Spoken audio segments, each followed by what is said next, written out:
ළමයි හම්බුනයන් පස්සේ ගෑණිගේ මූණ සම්පූර්ණයෙන් අමතක වුණා. ඒ කිව්වේ?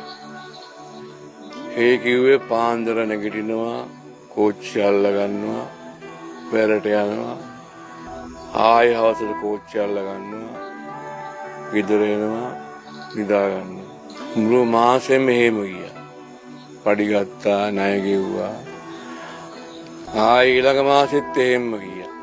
පඩි ගත්තා, ණය ගෙව්වා, නිදාගත්තා. ඊළඟ මාසෙත් එහෙම. ඊළඟ මාසෙත්